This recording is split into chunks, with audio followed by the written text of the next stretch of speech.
Close up. हा हा हा. आता असा मराठीत. आता येतोय आपला पुढचा स्पर्धक. हा जो स्पर्धक आहे ना, याचा हात जरा असा हळुवार आहे, असा हळुवार परफॉर्मन्स, जरा लाजत लाजतच बोलते ते.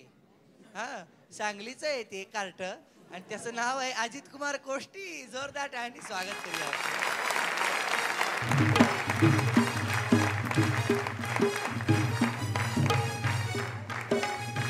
बरं, आता तुमच्यासाठी फरमाईश काय ठाऊक आहे का?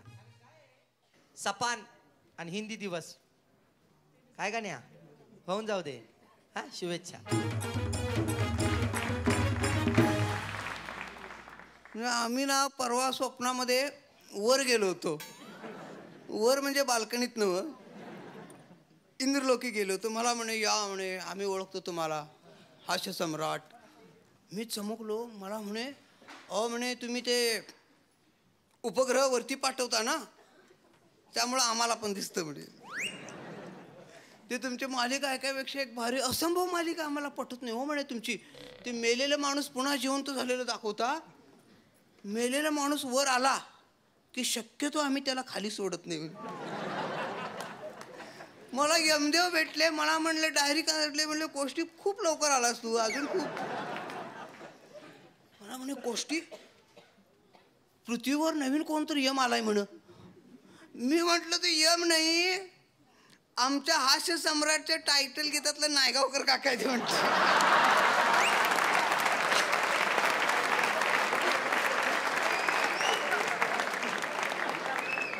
यम मला म्हणे गोष्टी मी तर घाबरलोच म्हणे.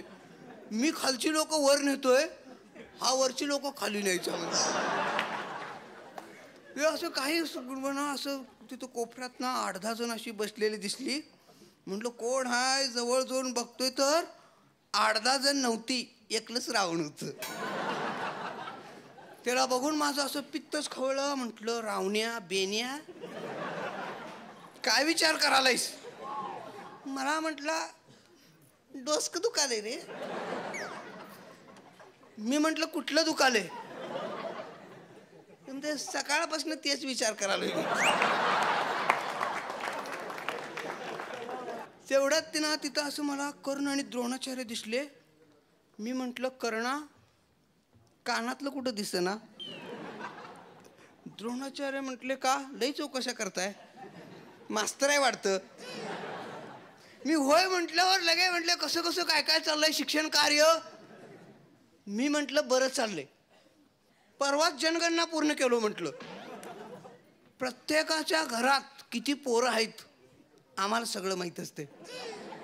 पोरं गावची मोजणार आम्ही.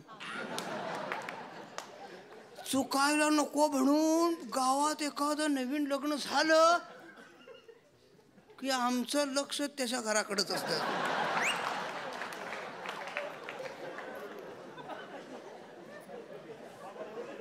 जाता येता आम्ही त्याला विचारतो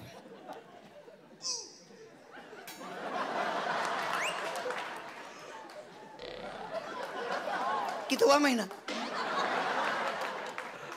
पोरग 5 वर्षाचं होईपर्यंत पोलिओचा डोस आम्हीच देतोय म्हटलं. द्रोणाचार्य म्हटले तुला शिक्षण कार्य विचारलंय, शिक्षण कार्य. मी म्हटलं मी काय सांगालोय मग. अरे शिक्षण कार्य. मी म्हटलं परवा ग्रामपंचायतीत निवडणुकीत अधिकारी म्हणून कोण आमचा बाग गेलता काय म्हटलं. थोडं आम्हीच करतोय म्हटलं. अरे म्हटले शिक्षण कार्य, शिक्षण कार्य वर्गात पोरांनी शिकवायचे शिक्षण कार्य. मी म्हटलं ते होय, ते पोरं आपलं आपणच घरात शिकतात. द्रोणाचार्य मला म्हणे अरे म्हणजे मी वरती आल्यावर पृथ्वीवर सगळी एकलव्य जन्माला आल्यात म्हण की म्हटलं.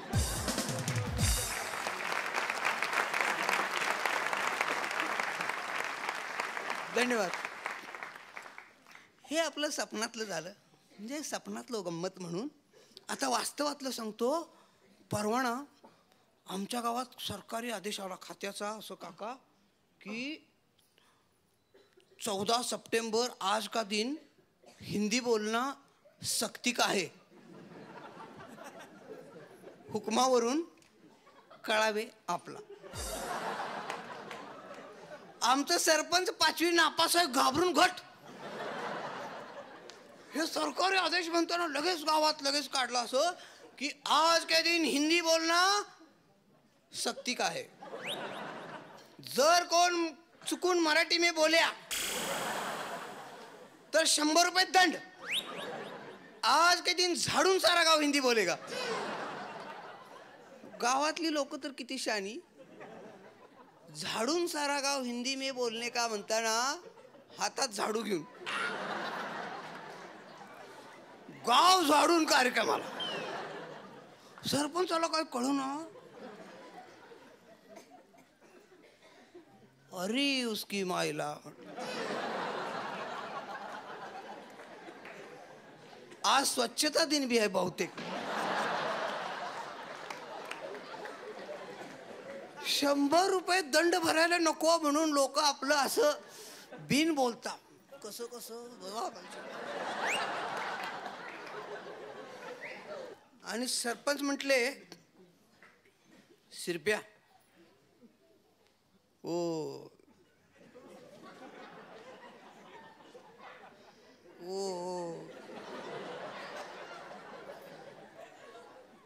वो टेबल पे हंतरने का हंतरून किधर है. हंतरून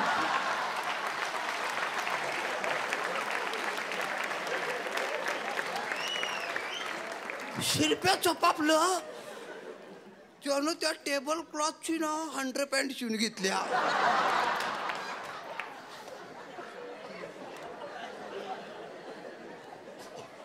तिथं ना ते एक मिलिटरी मॅन येऊन बसलं होतं.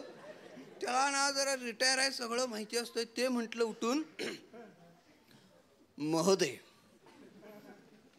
आपको जिस आइवज की जरूरत है वो शायद अलमारी में होने की संभावना है.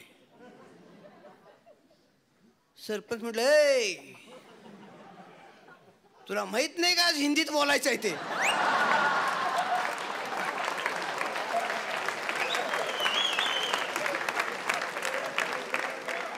शिरप्या काय म्हणते रे. शिरप्या म्हटलं हो बोलताय कपाट में होईंगा. अरे म्हणले त्याला खाली बसवलं. शिरप्या म्हटलं वो टेबल क्लॉथ तो नहीं है. ओ पोते का तटकार चलेगा क्या. सरपंच म्हटले हंतरो. हंतरलं ते मध्ये बरोबर फाटलेलं. सरपंचानं हळूच कार्यक्रम पत्रिका काढली त्याच्यावर ठेवली आणि म्हटले शिरप्या ओ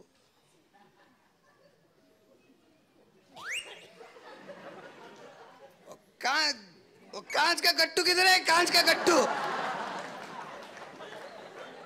आता पेपर वाटला हिंदीत काय म्हणतात तुम्ही तर सांगा बरं.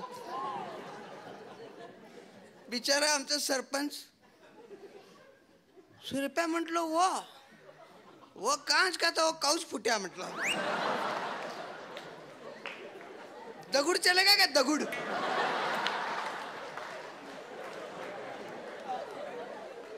सरपंच म्हटलं चलेगा. जरा गुंडगुळ दे केला गुंडगुळ.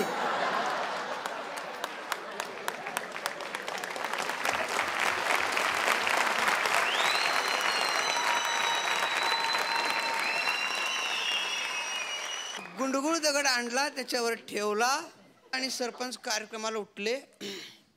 म्हणले आज के दिन हम हिंदी क्यों मनाते मालूम है तुमको. नहीं तुमको तुमको भी नहीं.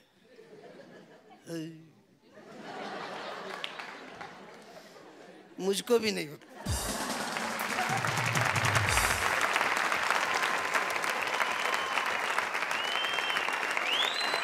स्वप्न विषय दिला होता त्याच्यावरनं सांगतो. माझ्या आयुष्यातली एक 2 स्वप्न होती नाही का काका अनसपुरे सर.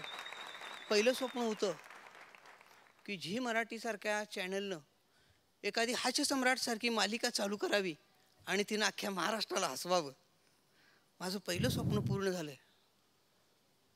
आणि माझं दुसरं स्वप्न असं आहे की मी हास्यसम्राट बनावं.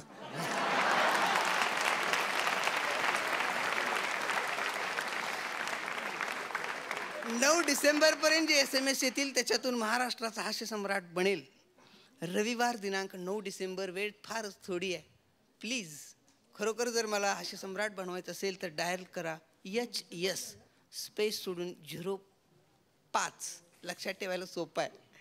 आणि डायल करा 57575. करणार ना? प्लीज. धन्यवाद.